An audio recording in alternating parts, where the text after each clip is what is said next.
बिहार की चुनावी तारीखों का ऐलान हो चुका है। तेजस्वी यादव, नीतीश कुमार, भारतीय जनता पार्टी बिहार में कमर कस चुके हैं। लेकिन जो नजर नहीं आ रहे हैं वो है कांग्रेस पार्टी के युवराज राहुल गांधी। चुनाव के पहले डेरा जमाकर बैठे थे। 15 दिन तक बिहार में बुलेट चलाया, गाड़ी चलाई, पप्पू यादव के साथ मुलाकात की, सब किया। लेकिन जब चुनाव तारीख घोषित हो गई, जब सीट बंटवारे पर चर्चा करनी है, जब असल रणनीति तैयार करनी है चुनाव को लेकर, तब राहुल गांधी कोलंबिया में रणनीति बना रहे हैं। तो परमवीर भाई, आप ये बताइए, बिहार में लगातार आप हर सीट की जुबानी आंकड़ों के साथ पूरी कहानी रखते हैं। राहुल गांधी इस बार क्या कोलंबिया से बिहार का चुनाव फतेह करने की तैयारी कर रहे हैं? देखिए, राहुल गांधी को सिर्फ जनता नहीं बल्कि बिहार के जो कांग्रेसी लीडर हैं वो भी ढूंढ रहे हैं कि राहुल जी, आप जब आपकी जरूरत थी तो आप है कहाँ। क्योंकि सीट बंटवारे में जिस तरह से आरजेडी जो है एक तरफा फैसला कर रही है, या यूं कहें कि तानाशाही वाला रवैया दिखा रही है, जिसके कारण कांग्रेस, बिहार कांग्रेस के जो लीडर हैं वो काफी परेशान चल रहे हैं। और देखिए, कुछ देर पहले ही पप्पू यादव का एक बड़ा बयान आया। पप्पू यादव ने कहा कि आरजेडी उन सीटों को मांग रही है जिस सीट से कांग्रेस अभी तक चुनाव लड़ती आ रही थी, या कांग्रेस का जो विनिंग सीट है जहां पे सिटिंग विधायक है, वैसे सीटों को जो है आरजेडी उनसे मांग रही है। इसके अलावे लालू प्रसाद यादव जो हैं वो कांग्रेस के सुझाव को तवज्जो नहीं दे रहे हैं। कांग्रेस जो 70 सीटों की मांग कर रही थी, उस कांग्रेस को आरजेडी के तरफ से मात्र 52 सीटों का ऑफर दिया जा रहा है। यानी कि जो 70 सीटों की मांग पर अड़े हुए थे, राहुल गांधी भी लगातार जिस तरह से बिहार का दौरा कर रहे थे, बिहार में उन्होंने वोटर अधिकार यात्रा किया, डेरा जमा लिया था एसआईआर पूरा का अपना। हाँ, एसआईआर का मुद्दा भी बिहार में अब खत्म हो चुका है। कोई वोट चोरी की बात बिहार में नहीं हो रही है। यानी कि राहुल गांधी जो मुद्दा लेकर बिहार में आए थे वो गौन है, मतलब चुनाव है लेकिन वहां पे उसकी चर्चा कोई नहीं कर रहा है। इसके अलावे राहुल गांधी कहाँ हैं, इसकी तलाश बिहार कांग्रेस के नेता भी कर रहे हैं। क्योंकि कौन बात करेगा, लालू प्रसाद यादव जो हैं वो बिहार के कांग्रेस नेताओं को मुंह ही नहीं लगाते हैं, साथ में बिठाते ही नहीं है। मतलब कोई भाव नहीं देते हैं कि अगर आप उनको कोई फैसला करना है वो एक तरफा करेंगे। और ये आज की बात नहीं है, पहले की भी पहले के चुनाव में भी देखिएगा तो आरजेडी जो कहती है कांग्रेस वही बिहार में करता है। आरजेडी जो सीटें दे देंगी कांग्रेस को वो सीटें रखना पड़ता है। मतलब उम्मीदवार तक भी लालू प्रसाद यादव तय करते हैं। देखिए, 2024 का लोकसभा चुनाव हुआ था, जब तक बिहार महागठबंधन के अंदर सीटों का बंटवारा भी नहीं हुआ था तब लालू प्रसाद यादव ने बिना सीट बंटवारे के सिंबल देना शुरू कर दिया था। उम्मीदवार बिल्कुल। उन्होंने चयन कर दिए, उसके उन्होंने घोषणा कर दी, और इसके अलावे अपने मन से उन सीटों को लालू प्रसाद यादव ने कांग्रेस के खाते में दिया जहां से आरजेडी लगातार चुनाव हार रही थी। अच्छा, आप वही एक बात हाल। मुझे एक बात आप मुझे बताइए कि जो सीट हम्म, बंटवारे की टसल चल रही है कांग्रेस और आरजेडी के बीच, हम्म, तो हम्म, आरजेडी के पास तो अपना पूरा आधार है। हमें कितनी हम्म। सीट पर लड़ना है, क्यों हम सीट चाहते हैं भाई। तेजस्वी पूरे टाइम बिहार में ग्राउंड में रहे हैं। कांग्रेस के पास आधार क्या है जो वो आरजेडी से सीट मांग रही है? कांग्रेस की देखिए अपनी ये क्या इतनी बात, काबिलियत है कि कांग्रेस पूरा बिहार अकेले चुनाव लड़ ले और तेजस्वी का जो किरदार है विपक्ष के नेता का वो दबा दे? आधार क्या है राहुल का? 15 दिन की राहुल की वो जो वोटर अधिकार यात्रा हुई है, उस आधार के आधार पर ये टिकट मांग रहे हैं, जो सीटों का बंटवारा मांग रहे हैं। या राहुल गांधी लोकसभा में विपक्ष के नेता है, ये आधार है? या गांधी परिवार के सदस्य हैं राहुल गांधी, ये आधार है? बिहार में कांग्रेस रही कहाँ है? 4 दशक से तो इनकी सत्ता दूर-दूर तक नहीं रही है। तो अचानक ये बिहार में इतनी जो साठगांठ शुरू हो गई है, ये किस बूते मांग रहे हैं? मुझे ये तो बताइए आप। देखिए, इस बात को लालू प्रसाद यादव भी समझ रहे हैं। आज नहीं, उन्होंने 2009 में ही कांग्रेस को कह दिया था कि बिहार में आपकी कोई हैसियत नहीं है, आपका कोई जनाधार नहीं है। आपको याद ही होगा कि तब आरजेडी और कांग्रेस अलग अलग होकर बिहार में लोकसभा का चुनाव लड़ी थी और मात्र कांग्रेस 2 सीटों पर चुनाव जीत पाई थी। तो देखिए, इस बात को लालू प्रसाद यादव बखूबी से समझ रहे हैं और ये सच्चाई भी है। आरजेडी की पिछलग्गू बनकर कांग्रेस यहाँ पे रह गई है। कांग्रेस के पास ना ही अपना कोई जनाधार रह गया है, कांग्रेस का ना ही कोई यहाँ पर कैडर रह गया है। अभी वर्तमान में जितने भी नेता आपको कांग्रेस में दिखाई दे रहे हैं या जो भी थोड़ी बहुत भीड़ दिखाई दे रही है, वो इसलिए है ताकि उन्हें विधानसभा का टिकट चाहिए। तो देखिए, इसके अलावे देखिए बाई इलेक्शन हुआ था 2 विधानसभा सीटों पर, तारापुर और कुशेश्वर स्थान। वहां पर आरजेडी और कांग्रेस अलग अलग होकर चुनाव लड़ी थी। कांग्रेस ने अपने उम्मीदवार उतारे थे और दोनों ही उम्मीदवारों का उनका जमानत जब्त हो गया था। मतलब कहीं पे 2000 वोट मिले थे तो कहीं पे 3 से 4000 वोट मिले थे। यह स्थिति बिहार में कांग्रेस की है। और सच्चाई देखिए, बिहार में जाति की राजनीति होती है, ये सब किसी को मालूम है। जातीय गणित को जो साधेगा वही बिहार को साध पाता है। तो देखिए, जो दलित वोटर हैं ना वो आरजेडी के साथ है ना वो पूरी तरह से बीजेपी के साथ है। जो मुस्लिम यादव है वो आरजेडी के साथ है। मुसलमान उन्हें ही वोट करेंगे जो बीजेपी को हराएगा। ना उनको आरजेडी से मतलब है ना उनको कांग्रेस से मतलब है, उनको बीजेपी को हराना है। तो बीजेपी को यहाँ पर आरजेडी हरा पाएगी क्योंकि उनके पास 14% यादवों का वोट बैंक है। इसलिए एमओआई समीकरण जो है आरजेडी के साथ ही रहता है। फिर ईबीसी जो है, मतलब अगर गैर यादव ओबीसी की बात करें तो वो नीतीश कुमार के साथ रहते हैं, जिसको बिहार में पंचफोरन जातियां भी कहते हैं। तो वो नीतीश कुमार की मजबूती है। लौकू समीकरण भी नीतीश कुमार के साथ रहता है। बिहार के जो सवर्ण वोटर हैं, जो समान जाति के वोटर हैं, वो पूरी तरह से बीजेपी के साथ रहते हैं। तो बताइए, इस पूरे जातीय समीकरण में कांग्रेस आपको कहाँ दिखाई दे रही है? कांग्रेस के पास आखिर किस जाति का वोट बैंक है? तो कांग्रेस ने तो जो कर्पूरी ठाकुर थे उनका जो टाइटल था वो ले लिया ना, राहुल गांधी के पीछे लगा तो दिया है जननायक। तो अब कर्पूरी ठाकुर के पीछे जो पूरा पिछड़ा वर्ग था, राहुल गांधी के पीछे नहीं जाएगा क्या? तो देखिए, राहुल गांधी को बिहार इसीलिए लाया गया था कि वो अति पिछड़ा वोट बैंक और दलित वोट बैंक को साध सके। अति पिछड़ा वो जिसमें गैर यादव हम लोग कहते हैं, यादव के अलावे जो ओबीसी जातियां हैं, उन्हें राहुल गांधी जो है प्रभावित करना चाह रहे थे। इसके अलावे जो दलित वोट बैंक है उसको भी अपने पक्ष में करना चाह रहे थे, क्योंकि बिहार के जो दलित है वो बटे हुए हैं। कुछ जीतन राम मांझी के साथ जाते हैं, कुछ जो पासवान वोटर है वो चिराग पासवान के साथ चले जाते हैं, और जो रविदास वोटर हैं वो बीएसपी के साथ जाते हैं। बिहार में जो बिहार और उत्तर प्रदेश का सीमा है वहां पर मायावती का अच्छा खासा प्रभाव है, तो वो उनके साथ चले जाते हैं।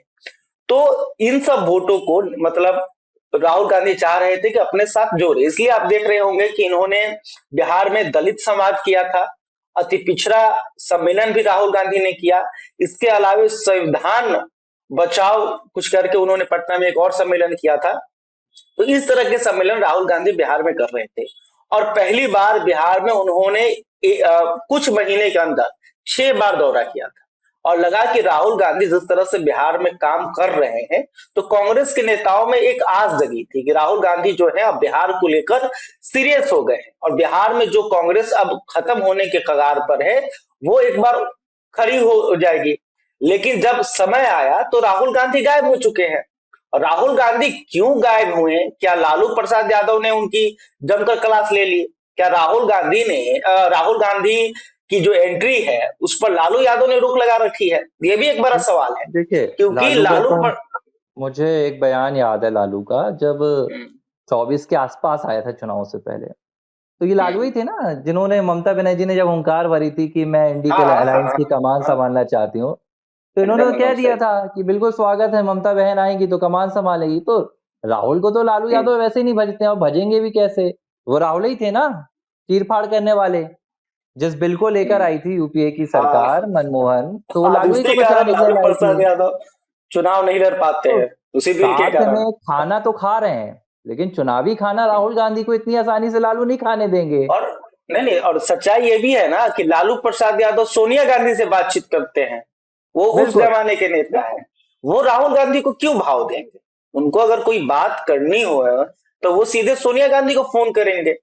और मुझे जो देखिए जो पटना में चर्चा है मैं वो बता रहा हूं कि सोनिया गांधी और लालू प्रसाद यादव के बीच बातचीत हुई है। और हम्म राहुल गांधी की यात्रा के दौरान जो कुछ भी बवंडल हुआ था आपको याद ही होगा कि पीएम मोदी की हम्म। को गाली दी गई, ठीक है ना। इसके माँ को अलावे अपमानित किया गया। मां का अपमानित किया गया और लगातार उनका जो यात्रा रहा वो चर्चा में रहा, चर्चा विवादों में रहा। मतलब देखिए आपके तमिलनाडु के विवादों में रहा। स्टैलिन और आए, हाँ वो भी स्टेलिन आ गए, वार्ता कर ठीक रहा है है। ना। रेवंत रेड्डी का स्वागत हुआ कांग्रेस के मंच में। हाँ, डीएनए यहाँ बिहार का तो कमतर हुआ, तभी हुआ। ये सब जो हुआ ना तो उससे आरजेडी को नुकसान ही दिखाई दिया। आरजेडी को लगा कि भाई राहुल गांधी के आने से उन्हें या बिहार महागठबंधन कोई फायदा हो नहीं रहा है, नुकसान हो रहा है। और देखिए सच्चाई ये भी है कि 2020 में तेजस्वी यादव ने अपने नेतृत्व में चुनाव लड़ा था, राहुल गांधी कहीं पे नहीं थे और फाइट जबरदस्त हुई थी। बिल्कुल। मात्र 1% वोट के कारण बिहार में एनडीए की सरकार बनी। 110 सीटों पर महागठबंधन के उम्मीदवार चुनाव जीतकर आए थे, इस बात को आ- समझिए। तो परमवीर जब भाई आपका तेजस्वी यादव के नेटवर्क नेटवर्क बार बार आपका लूज हो रहा है, बहुत ज्यादा स्टक हो रहा है आपका वीडियो, थोड़ा सा देखिएगा। हम्म, और एक कोई चर्चा नहीं ये हो। भी है, एक चर्चा ये भी आ रही है जो मुझे बिहार से पता चल रही है, हमारे बिहार के साथी कह रहे हैं कि राहुल गांधी और कांग्रेस की जो सक्रियता बिहार में बढ़ रही है, चाहे फिर वो राहुल का 15 दिन का डेरा हो, वोटर अधिकार यात्रा हो, या कांग्रेस की सक्रियता, तो जो खतरा महसूस बिहार में कोई कर रहा है, तेजस्वी के अलावा कोई राहुल गांधी से खतरा महसूस नहीं कर रहा है। ये बात क्या निकल कर आ रही है? तेजस्वी देखिए को कौन सा खतरा सच, है? देखिए तेजस्वी यादव को खतरा तो है। पूछिए क्यों खतरा है? क्योंकि राहुल गांधी अगर किसी वोट बैंक में सेंध लगाएंगे तो वो तेजस्वी यादव का ही वोट बैंक होगा। वो कितना भी कोशिश कर ले, बिहार के सवर्ण टूटने वाले नहीं है। अब वो तो 90 और 10 की राजनीति भी करते हैं। वैसे तो जो फॉरवर्ड जातियां हैं वो तो राहुल गांधी के साथ जाएंगी नहीं। दलित जो है वो बिहार में बिखरे हुए हैं। कोई चिराग पासवान के साथ है तो किसी भी पासवान को कांग्रेस नहीं तोड़ पाएगी। जो यहाँ पे मुसहर जाति है, जिसे धुइयां भी कहते हैं, जो जीताराम मांझी की जाति है, उसे भी ये राहुल गांधी तोड़ नहीं पाएंगे। तो राहुल गांधी मुसलमानों को ही लुभाएंगे। और बिहार के खास करके जो सीमांचल क्षेत्र में मुस्लिम है वहां पर कांग्रेस का ठीक ठाक मतलब वोट बैंक है। जैसे किशनगंज से कांग्रेस के सांसद है, इसके अलावे जितने भी विधायक की संख्या देखिएगा तो कांग्रेस का संख्या सीमांचल में ज्यादा है। इसके अलावे पप्पू यादव मेन कारण, पप्पू यादव का सीमांचल के क्षेत्र में, कोसी के क्षेत्र में अच्छा खासा प्रभाव है। इसका पप्पू परिणाम यादव हमने की तो लोकसभा के चुनाव में देखा उनकी हवा भी कि थोड़ी सी मुझे तेजस्वी लग रहा है कि यादव चुनाव तक बदल सकती है। नहीं बदल सकती? नहीं नहीं, अभी पप्पू यादव जो है वो ऐसे नेता है कि मतलब बजते रहते हैं, समझ रहे हैं ना, वो बजते हैं वो, लेकिन वो रहेंगे कांग्रेस के ही साथ। कारण क्या है कि उनकी पत्नी राज्यसभा की सांसद है, समझिए इस बात को। और पप्पू यादव की जो राजनीति है वो यादव मुसलमानों की ही राजनीति कर रहे हैं। पूर्णिया में मुस्लिम और यादव के वोट से पप्पू यादव जो है सांसद बने निर्दलीय, समझिए। वहां पर तेजस्वी यादव 48 विधायकों को लेकर करीब 10 दिनों तक उन्होंने कैंप किया था सिर्फ पप्पू यादव को हराने के लिए।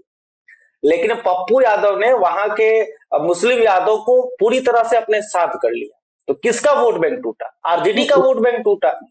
एक बात और आ रही है कि राहुल हम्म, गांधी जहां भी जाते हैं, चाहे फिर वो आप गुजरात हम्म, चुनाव की बात करें, मध्य प्रदेश चुनाव की बात करें, या पंजाब चुनाव की कह लीजिए, हर चुनाव जो राज्य में होता है, राज्य के मुद्दे होते हैं, जो एक हम्म, क्षेत्र की राजनीति होती है वो चलते हैं। और बिहार में भी यही हो रहा है।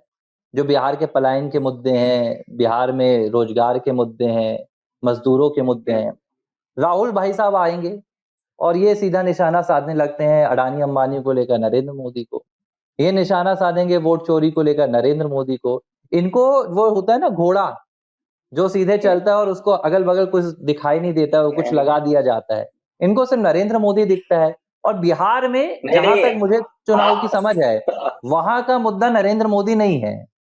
नहीं है, वहां तो कोई मुद्दा नहीं है। तो ये बिहार की तो इनको समझ है नहीं। अगर नरेंद्र मोदी मुद्दा रहते तो बीजेपी यहाँ पर अकेले चुनाव लड़कर सरकार बना लेती। तो वही समझिए, मेरा ये नरेंद्र सवाल मोदी है का आपसे, प्रभाव भी यही उतना था नहीं है। मेरा सवाल, वही मैं आप पूछ लेता हूँ, जब थोड़ा सा बीच में मुझे आपने वो कर दिया कि भाई जब यहां तक आ रहे हैं राहुल गांधी की, वो उनको नरेंद्र मोदी के अलावा कोई नजर नहीं आता है, तो तेजस्वी ने किस मुंह से राहुल गांधी की एंट्री बिहार में खोली? मैं ये जानना चाह रहा हूं। या ये एक बचकाना उनका डिसीजन था, जल्दबाजी में ले लिया एसआईआर और वोट चोरी में वो अंतर नहीं समझ पाए? नहीं नहीं, देखिए वो सब जो बातें हैं, आप राहुल गांधी के बारे में जो कह रहे थे कि राहुल गांधी बहुत शातिर आदमी है, बात समझिए। उनको बिहार चुनाव से उनको कोई मतलब है नहीं, उनको सीधे प्रधानमंत्री बनना है। तो बिहार में कांग्रेस हार जाए या आरजेडी चुनाव हार जाए, महागठबंधन हार जाए, उनको उससे कोई फर्क नहीं है। उनको सिर्फ लोकसभा चुनाव से मतलब, समझिए। तो बिहार में इस बार भी अगर चुनाव हो रही है, कांग्रेस को कितनी सीटें मिल रही है, कांग्रेस को मन मुताबिक सीटें मिलेगी या नहीं मिलेगी, इससे कोई फर्क नहीं है पड़ता है उनको।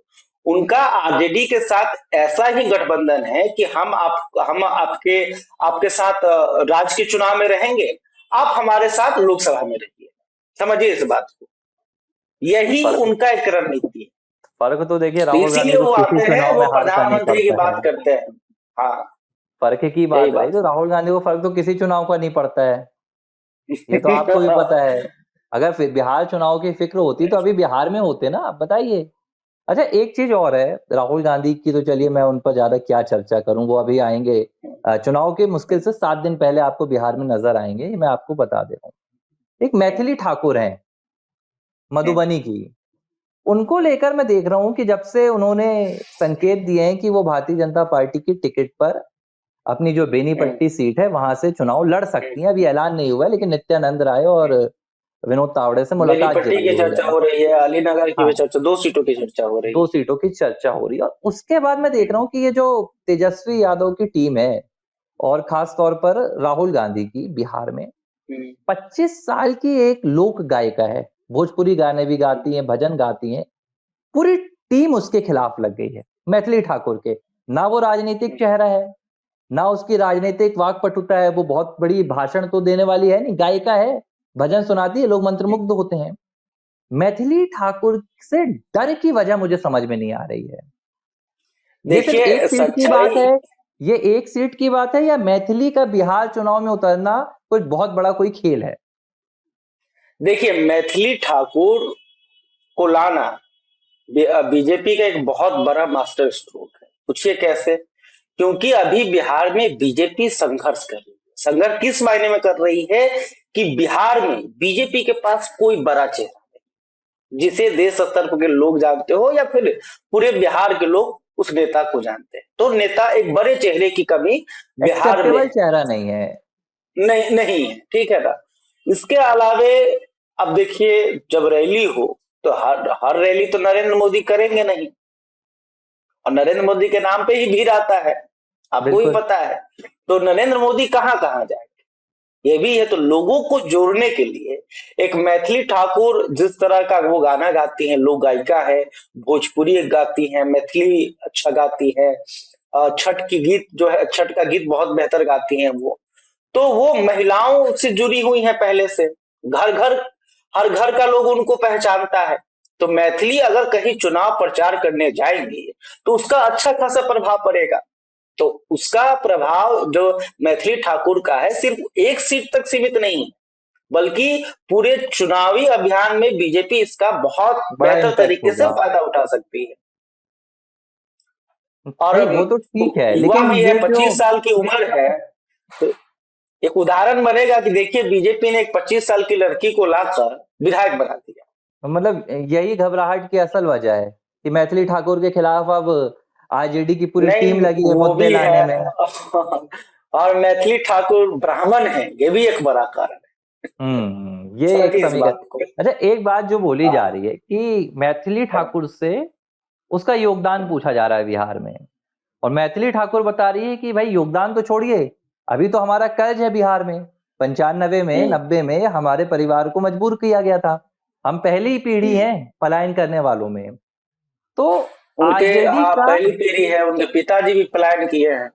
तो ये एक आरजेडी का हमला नहीं हो जाएगा, मतलब बैकफायर नहीं कर जाएगा कि भाई आप एक गैर राजनीतिक, एक जो युवा चेहरा है, तेजस्वी यादव युवाओं के चेहरे बने हुए हैं, और एक नहीं अगर नहीं, गैर आरजेडी को राजनीतिक तो चेहरा आ रहा नेहा है। सिंह राठौर जैसी गायिका पसंद आती है ना। अगर ये वही आपने मैथिली सही ठाकुर बोला। कहती कि बिहार में का बा, तो वो बहुत हाँ अच्छी हो जाती।